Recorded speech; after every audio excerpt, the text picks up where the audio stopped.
Okey, kita pergi kepada video nombor 3. Okey. Contoh 9. Contoh ini lebih kepada soalan kebat. Sebabnya kalau kebiasaan soalan yang kita dapat, kebiasaannya dia berterutan. Dia ada dua nombor yang dekat. Kita terus cari pola dia saja. Tapi untuk soalan ini, ni nombor, tiba-tiba sini kosong, sini pula nombor, sini kosong pula, dan nombor lepas tu tak ada dah. Okey, jadi konsep dia sama sahaja.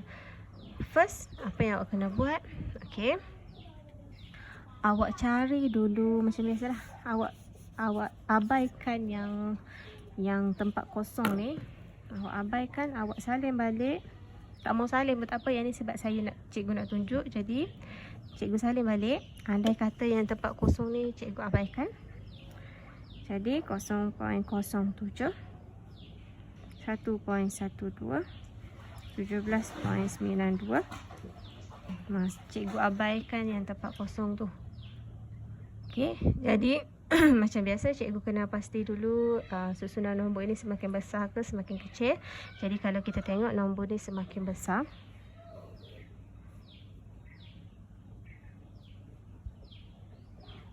okey, perbezaan dua nombor yang ini kecil. Tapi kalau awak tengok perbezaan untuk nombor ni, dia semakin besar kan, dia besar. Jadi bila dia besar, okey, tadi bila semakin besar kita akan pilih sama ada kita nak tambah ke nak darab kan. Lepas tu kita tengok nombor, perbezaan nombor dia besar, jadi kita akan pilih darab. Bila kita pilih darab, kita nak carilah kita kena darab berapa kan. Darab berapa kan. Jadi macam mana nak cari? Okey, kalaulah dia darab, kita check guna bahagi. Okey, nombor besar bahagi dengan nombor kecil. Nombor besar adalah 1.12 bahagi dengan nombor kecil 0.07. Okey, guna kalkulator je. Kalau awak tak ada kalkulator lagi, tolonglah beli. Okey, perbezaan dia adalah 16.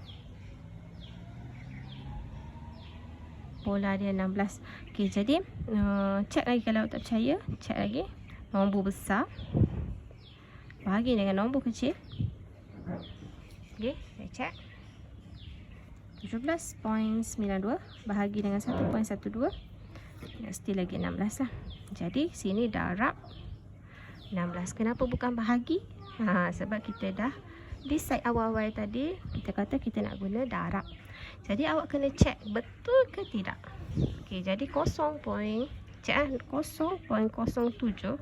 kalau kita darab dengan 16, dapat tak 1.12? Okey, dapat. Kita check lagi yang ni. Okey, kita check. Kita kena check. Kalau tak betul, kita kena cari penyelesaian lain. Okey, kita check lagi. Okey, 1.12 darab dengan 16. Okey, kita dapat 17.92.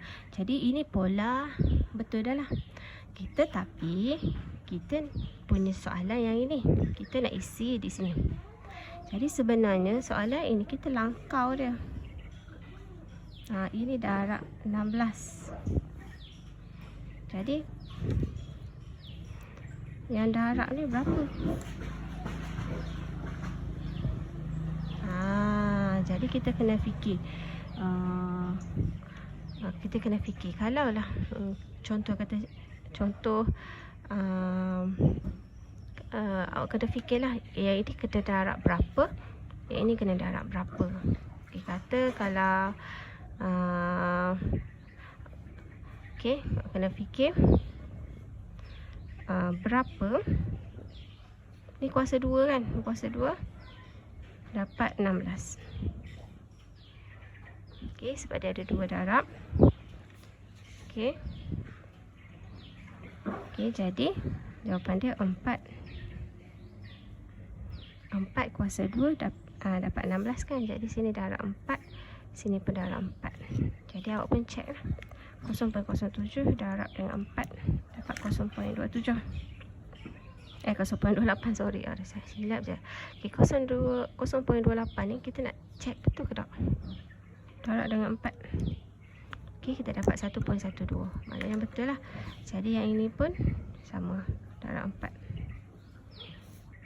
Darab 4. 4.48. Kalau kita check, darab pulak dengan 4 ni, dapat kan? Okay, kena fikir macam tu lah. 2 kali darab berapa kuasa 2 dapat dengan 16. Okay, boleh. Ini contoh 9. Kita pergi kepada contoh yang terakhir. Okay, yang ni. Kalau yang ni dia ada nombor yang berterutan. Bila nombor yang berterutan macam ni, senang.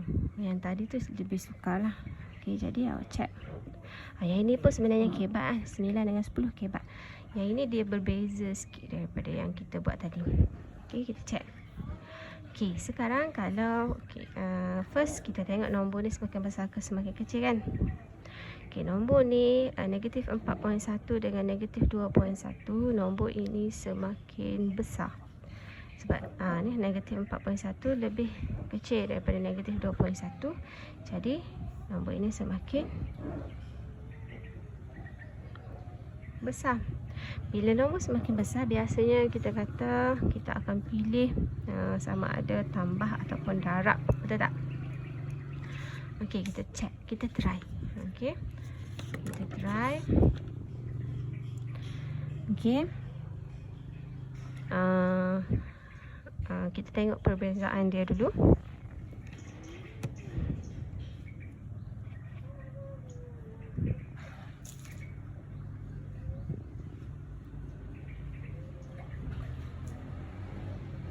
Negatif 2.1 tolak dengan negatif 4.1.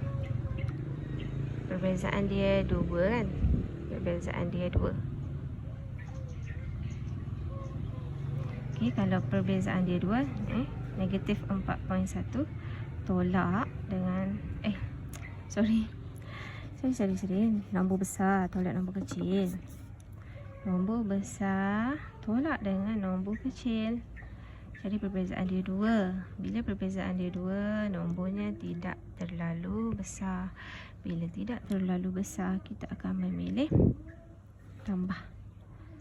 Okey, bila kita pilih tambah, kita tahu tambah, kita check lah. Kalau dia salah, kita kena cari alternatif lain lah.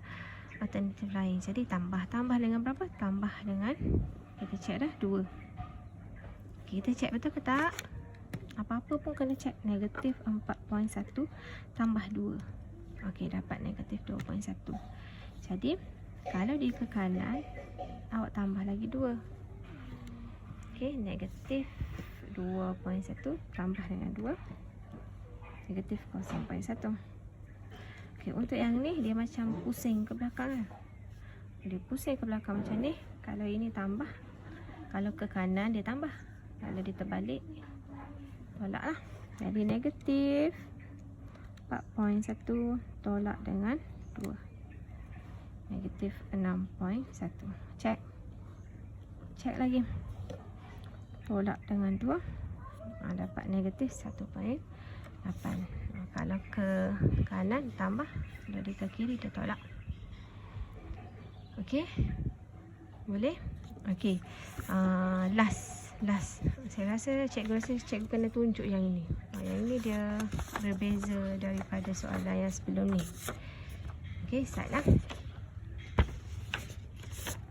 Okey, ni dah kosong. Okey, soalan dia macam ni. Sini kosong, 0.3, 40.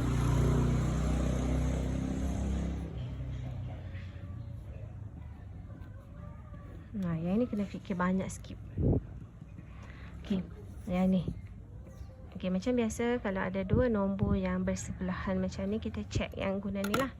Okey, 0.027 dengan 0.0081. Yang ini lebih besar. Okay, biasa kita check kalau nombor lebih. Yang ini kalau ke kanan, nombor ni, susunan nombor ini dia semakin kecil. Cek kebiasaannya kalau nombor kecil operasinya adalah tolak ataupun bahagi. Okay, kebiasaannya. Okay, tetapi soalan ni dia special. Sebab apa? Sebab kalau kita nak check perbezaan dia ni, okay, kalau kita check nombor besar kita nak pilih kan, kita nak pilih tolak ke bahagi, kita check lah dulu nombor dia, perbezaan dia besar ke kecil kan. Jadi kalau cikgu check, okay, tolak dengan 0.0081, perbezaan dia terlalu kecil. Bila perbezaan dia terlalu kecil, macam tadi kalau besar pun kita akan pilih bahagi kan. Yang ni dia terlalu kecil, jadi kita akan pilih bahagi. Okay, step yang pertama kita kata kita akan pilih bahagi. Okay, jadi check, kalau bahagi kita check lah. Check guna bahagi. Nombor besar bahagi nombor kecil. Nombor besar bahagi dengan nombor kecil. Okay, yang ini awak kena tengok betul-betul. Okay, yang ni tak nampak pula. Set lah. 0.027 bahagi dengan 0.0081. Awak tengok. Dia dapat nombor yang tak habis. Dia dapat 3.33333. Okey, kalau awak dapat keadaan macam ni, kalau awak dapat keadaan bila awak bahagi ni, awak akan dapat nombor yang tak habis. Awak kena tukar strategi, nombor kecil ni bahagi dengan nombor besar. Awak tukar strategi. Okey. 0.0081 bahagi dengan 0.027. Awak akan dapat 0.3. Kalau 0.3 dia nombor dia habis kan kita kata. Jadi kita ambil 0.3. Jadi sekarang kita tahu kita nak pergi sini 0.3. Sorry tak nampak. 0.3. Sekarang tadi kalau nombor besar bahagi dengan nombor kecil, yang ini bahagilah kan. Macam mana cikgu nak bagi tahu sebab tadi kita dah tukar 0.3. Jadi kalau tadi keputusan kita kata dia bahagi, kalau dia terjadinya macam ni, ini akan jadi darab. Sebabnya kalau kata sini bahagi, okay, kalau lah kita check, dia tak dapat ni. Jadi sebab tu kita kena tukar simbol dia jadi darab. Yang ini kena buat latihan banyak sikit. Tu dapat tu. Nak shift. Sorry.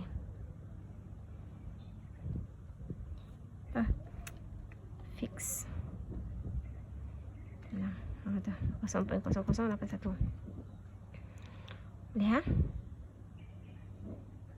Okey. Jadi kita teruskan. Jadi yang ini pun darab 0.3. 0.0081 darab 0.3. Okey, yang ni 0.00243. Yang ni kita nak patah balik. Kalau sini darab, kita sini bahagilah. Dia bertukar lah. Okey, jadi 0.027 bahagi dengan 0.3. Jadi awak akan dapat, kalau ni awak ambil ni je lah, 0.09. Okey, ni pun sama lah, bahagi 0.3.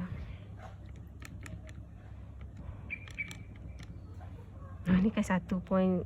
Sebenarnya jawapan dia 1 je lah. Ni dalam fix. Nak clear balik.